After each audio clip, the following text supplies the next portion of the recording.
This is a video I'm making in advance of the Golden Shears, released after the fact and recorded just before the submission.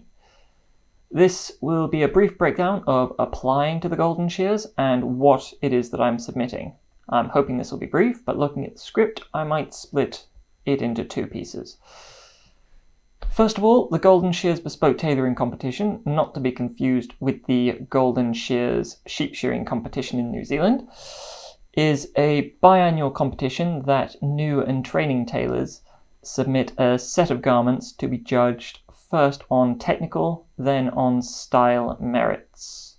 Points awarded for each category are combined, and then the top three are awarded as winners. The technical aspect is judged first, right after the January submission, by experienced tailors who don't have an affiliation with any of the schools or houses of any of the entrants.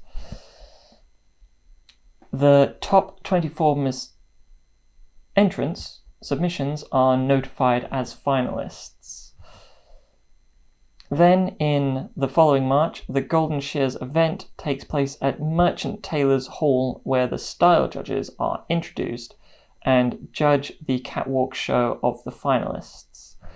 The winner is then announced after tallying the original points from the technical application and the style judges' score. The following video will be the Golden Shears event and the outcome, or the following video will be a breakdown of my submission if this runs on too long.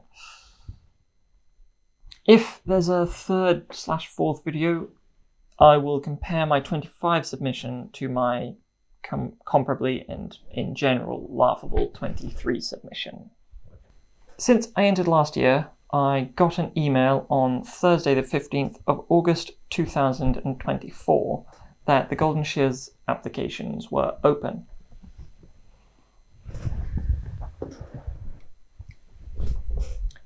The deadline for entry was midnight Wednesday 30th of October 2024, just about 2 months to decide whether to enter.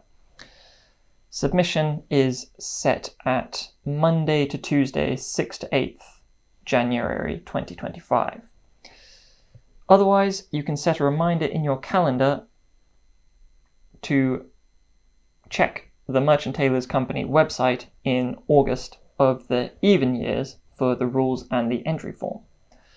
I printed it off, I wrote on it by hand, and just submitted it by hand in a Polly Pocket. Liverpool Street Station is an easy one for me to get to. I also didn't even include the page on employment, just because, well, it wasn't a necessary page. That might be a detail that helps some people. It is about a week after the submission deadline, generally, that the applications are looked at and everybody is assigned an entrant number. Before that, there's no confirmation either way. Thinking back though, I don't think you have to wait for the confirmation to begin your project. My 2023 Golden Shears submission was first and foremost a university project and submission.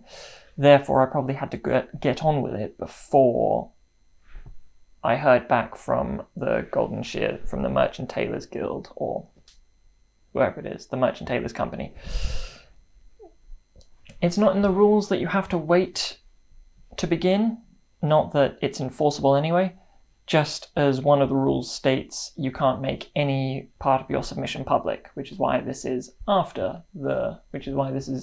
you're seeing this after March at the earliest. The rules have changed slightly since last year, but they're still very simple. It's basically, first and foremost, submit a top and bottom garment made completely by yourself, potentially under the supervision or guidance of a teacher or really any other tailor directly over you.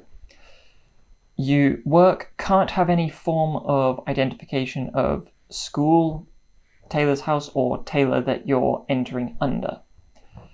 You can't have more than 7 years of experience. This year, though, they did remove the age limit. Beforehand, you had to be under 30 years old. I have met numerous new young tailors that have begun at a later time in life, so I think it was an excellent idea to remove that part of the rule.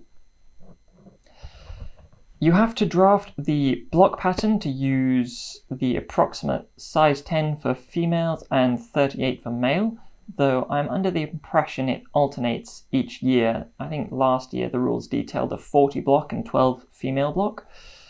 The measures are also relatively confusing, and also sparse actually. There weren't many. It wasn't a complete set of measurements. Many pattern systems will give wildly different results anyway, therefore I had already collated a set of block measures for myself and used just the appropriate sizes to create this pattern.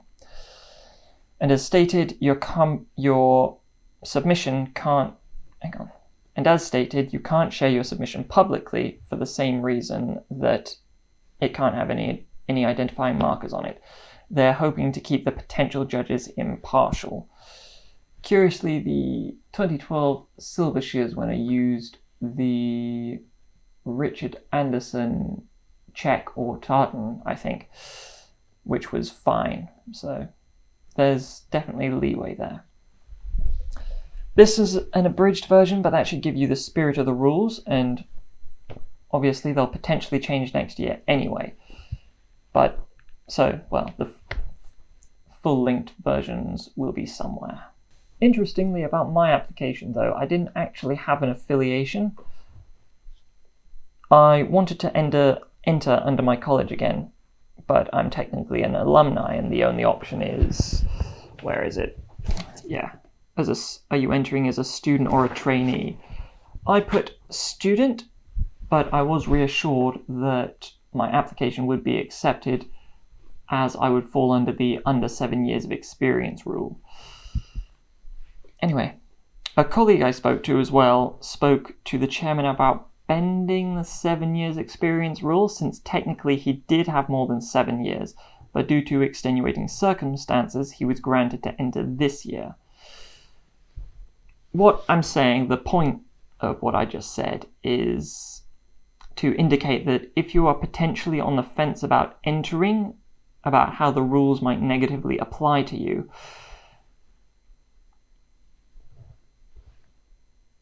check and ask the people running the Golden Shears. I sense they're always very eager to have as many entrants as possible.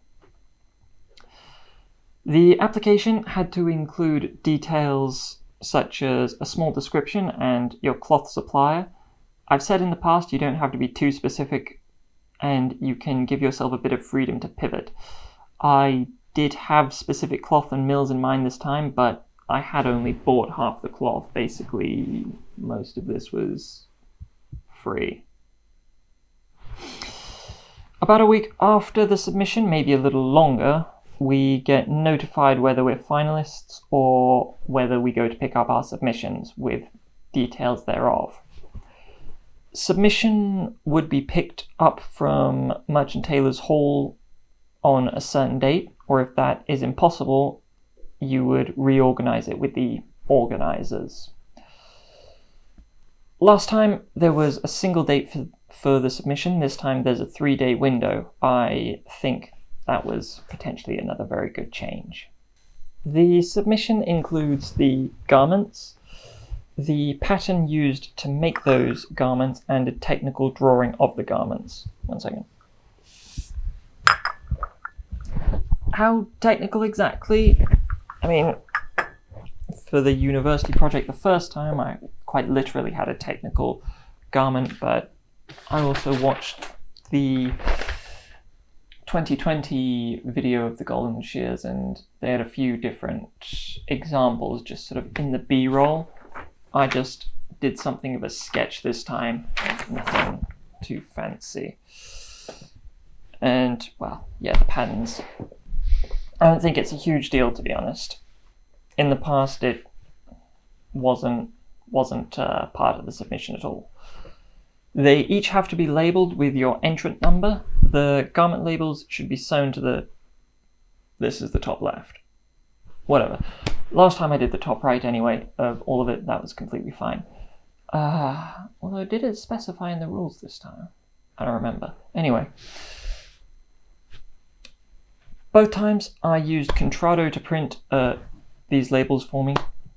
I left it a little bit late this time, but it seems to be a completely automated system. I received a notification of dispatch on the 23rd of September and they arrived on Christmas Eve. Sounds pretty impressive. Last time as well, what I did, I just basically submitted them in a dry cleaner bag. The patterns were on a hook. This time I borrowed a garment bag. I put the entrant number on it just in case, and the patterns are in the bottom, which don't have any details on it except for, I will put the entrant number onto all of them as well. That was the pattern, that was the sketch, and that's it. Anyway,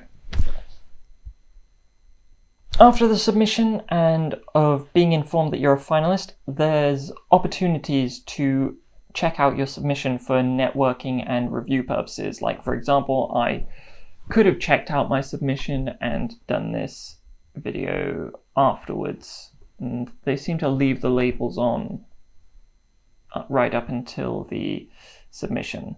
That was a helpful detail for me the first time.